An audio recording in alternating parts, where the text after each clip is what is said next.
राधे राधे।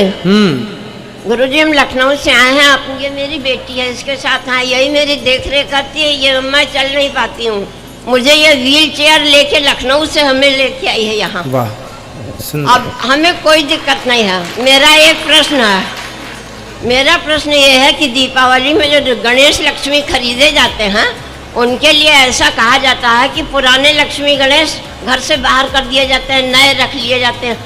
तो एक बार उनकी पूजा करें उसके बाद घर से बाहर कर दे, ऐसा क्यों? क्या अशुभ होता है? अशुभ नहीं होता। पहले क्या होता था ना, मिट्टी के लक्ष्मी गणेश बनते थे जी। तो माटी के लक्ष्मी गणेश की पूजा कर लो, फिर माटी के लक्ष्मी गणेश जी का विसर्जन कर देते थे गमले में, फिर उसमें तुलसी लगा देते थे जी। तो हर साल नई लक्ष्मी और गणेश ले लेते थे। हाँ। तो ऐसी मान्यता है कि हमारे घर नया नया धन आता रहे जी। जो है वो तो है ही जी। तो नया नया, इसलिए हर साल तो जो लक्ष्मी गणेश जी हैं जी। यदि आपके घर में धातु की लक्ष्मी जी हैं, जैसे सोने की, चांदी की जी। या अष्ट धातु की जी। लक्ष्मी गणेश हैं, हाँ, तो हाँ। फिर लेने की जरूरत नहीं है उनकी। बट जो मिट्टी की मूर्ति है, माटी की, वह एक बार जब पूजा होती है ना, तो पूजा होने के बाद उनका पहले आवाहन होता है, फिर उनका विसर्जन होता है जी। तो मिट्टी की मूर्ति केवल उतनी देर के लिए होती है जितनी देर के लिए हमने पूजा के लिए स्थापित की। अब स्थापित पूरी हो गई, उनकी विदाई हो गई, तो वो मिट्टी है, फिर उसे गमले में डाल के तुलसी लगा दीजिए। तो हर साल नई मूर्ति लेना हर साल ना, इसलिए होता है ना। यदि धातु की है तो कोई दिक्कत नहीं है। माटी में एक बार आवाहन हो गया और एक बार विसर्जन हो गया, फिर उनमें दोबारा आवाहन नहीं हो सकता। और गुरुजी एक बात और है, मेरी बेटी मेरी बहुत सेवा करती है, आपको कुछ गिफ्ट देना चाहती है। ठीक है, बहुत सुंदर। बेटी के लिए ताली बजाओ कि अपनी माँ की सेवा करती है, अच्छी बात है। जय श्रीमन नारायण गुरुजी। दासी कल्याणी का प्रणाम स्वीकार कीजिए। खुश रहिए। हाँ गुरुजी, हम 2019 से आपकी कथा सुन रहे हैं। हाँ ले लो, बोलो। 2019 से कथा सुन रहे हैं, 3 साल हुए हमको कथा सुनते सुनते। और जब प्रश्नोत्तरी में रोज देखते थे, रोज यूट्यूब पे भी सुनते हैं और टीवी पे भी कथा सुनते हैं, तो लगता था कि हम कब जाएंगे यहाँ। और गौरी गोपाल भगवान तो हमारे ऐसे आंखों में ही बस गए हैं पूरे। उनको देखते थे रोज तो आंखों में से आंसू निकलते थे और फिर रोज ऐसे सुनते थे। और हमारे हस्बैंड जो है वो प्रोफेसर है, तो इनको बहुत टाइम बिल्कुल भी नहीं मिलता। मॉर्निंग को जाते तो इवनिंग को ही आते हैं। तो अभी बीच में पता नहीं एक दिन आए और अचानक ही बोला कि रिजर्वेशन कब करना है वृंदावन का। तो हमें ऐसा लगा कि सपने जैसे ही लगा पूरा। हम सोच भी नहीं सकते कि ठाकुर जी ने कैसे महिमा की हम पे। और हमने एक बार यूट्यूब पे भी क्वेश्चन डाला था, लेकिन आपने उत्तर नहीं दिया था। तो हमारे बताइए क्या प्रश्न है। हाँ, तो आप भजन में बोलते थे अजामिल और कनिका को तारे। तो हमने अजामिल के बारे में तो सुना है, लेकिन जो आप कनिका या गनिका है, सॉरी गलती हो गई, तो उसके बारे में बताइए। गणिका नाम की एक वैश्या थी। अच्छा। वह वैश्या एक तोते को लेकर के आ गई। अच्छा। वह तोता अपने घर में रखी। हाँ।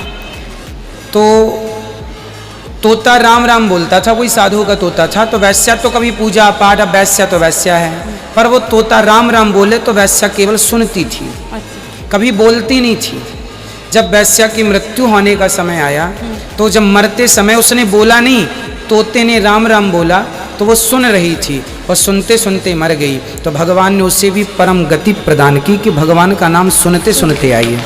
तो उस वैश्या पर कृपा हो गई, तो हम और आप पर कृपा क्यों नहीं होगी?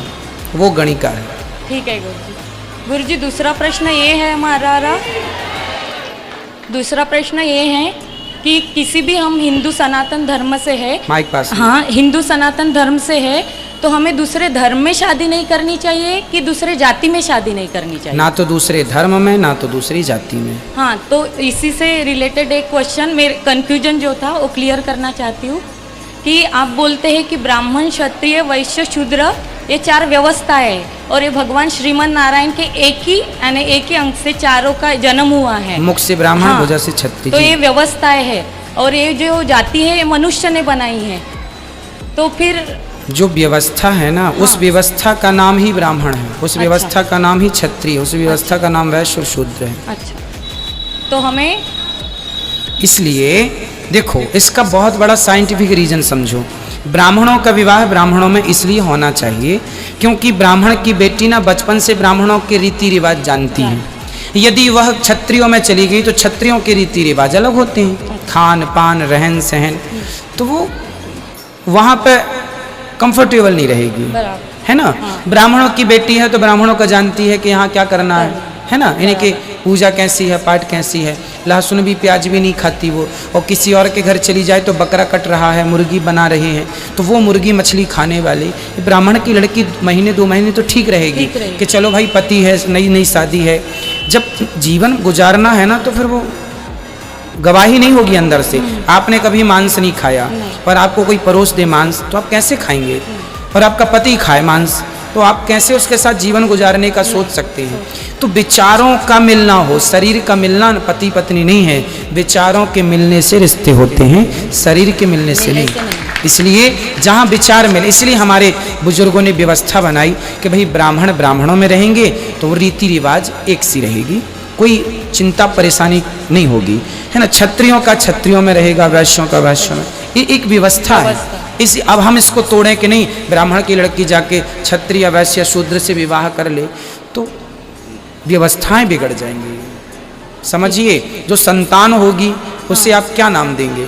अब हिंदू लड़की है, मुसलमान लड़का है, शादी हो गई, बेटा हुआ, अब माँ हिंदू है, बाप मुसलमान है, या माँ वो है, ये वो है, लड़का हुआ, बेटा हुआ, आप उसे क्या कहेंगे? हिंदू कहेंगे, मुसलमान कहेंगे? तो हमारे हिंदू सनातन धर्म में ऐसे बहुत से, हिंदुओं में बहुत से कास्ट है, यानी बहुत जातियां हैं। तो फिर हिंदुओं के तो वो जाति व्यवस्था ना आपके पूर्वज तय करते हैं कि हम ब्राह्मण हैं तो हमारा किन में विवाह हो सकता है। क्षत्रियों का किन क्षत्रियों में, क्षत्रिय के भी प्रकार होते हैं, ये चौहान हैं, ये वो हैं, बहुत सारे होते हैं ना।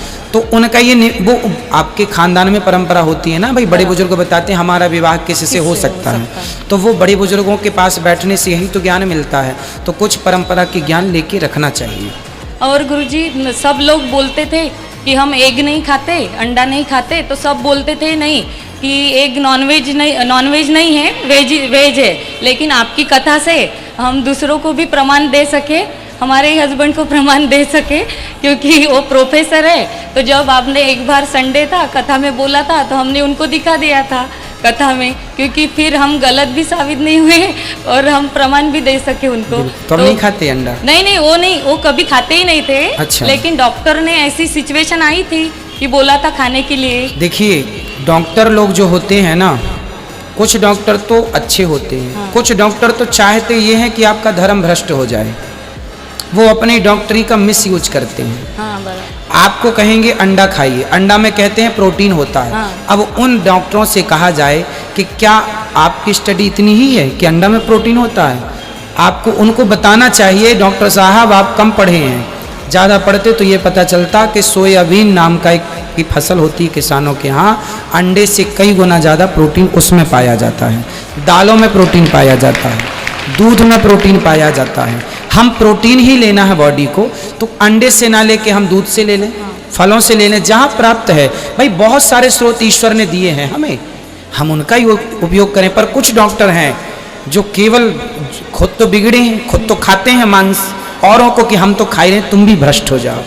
इसलिए ऐसे डॉक्टरों की सलाह कभी, अब हमें, अब ये दास अनिरुद्ध, हमें हमारे को कोई डॉक्टर आए चेक करे, बोले आपको अंडा खाना पड़ेगा वरना आप मर जाएंगे, तो हम कहेंगे साहब मरना तो है, मर जाने दो, पर अंडा ना खवाओ, क्योंकि हम मरना पसंद करेंगे।